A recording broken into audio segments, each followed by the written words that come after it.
এখন তো বাজারে ধনেপাতার দাম খুব সস্তা, দেখো না 5 টাকাতে আমাকে এতটা ধনেপাতা দিয়েছে। তো আমি কি করব ভাবছিলাম, আমার কাছে তো ফ্রিজ নেই, তো ধনেপাতা রাখতে পারবো না, শুকিয়ে যাবে। কিন্তু এগুলো ফেলতেও মন চাইছিল না, তাই ভাবলাম কি করব ভেবে ভেবে ভাবছি যে তাহলে একটু ধনেপাতার পকোড়া বানিয়ে নেওয়া যাক।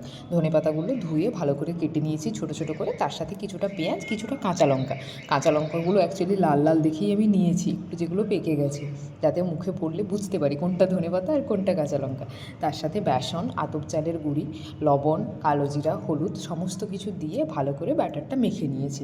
এটা না খেতে অসম্ভব ভালো হয়েছিল, আর একদম কম টাইমে কম তেলে ভাজা হয়ে গেছিলো। তো আমার তো বেশ ভালো লেগেছে। কারা কারা ধনেপাতার পকোড়া খেয়েছো বা কার কার ভালো লাগে অবশ্যই জানিও।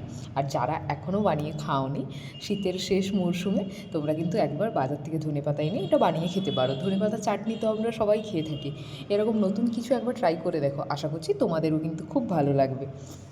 তো ব্যাটারটা ভালো করে মেখে নিয়েছি, নিয়ে গরম তেলের ওপরে ভালো করে ভেজে নিলাম। ভাজতে না একদমই কম টাইম, মানে 2-3 মিনিট এদিক ওদিক করে ভাজলেই হয়ে যাচ্ছিলো। তো ভেতরটা ধনেপাতার ফ্লেভারে ভর্তি একদম। এমনিতে ধনেপাতা আমাদের কার না ভালো লাগে, এমনিতেই তার এত স্মেল, তারপরে ভাজার পরে আরও ভীষণ ভালো লাগছিলো। তো আমি ভেজেছিলাম গরম ভাতের সাথে খাওয়ার জন্য, তোমরা কিন্তু গরম ভাতের পাশাপাশি মুড়ি বা চায়ের সাথে এটা সার্ভ করতে পারো, খেতে তোমাদেরও ভালো লাগবে।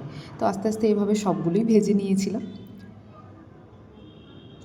শীত তো প্রায় শেষের দিকেই, চলো আর কিছু বানানো যায় বাকি, আজকে এটুকুই, বাই বাই।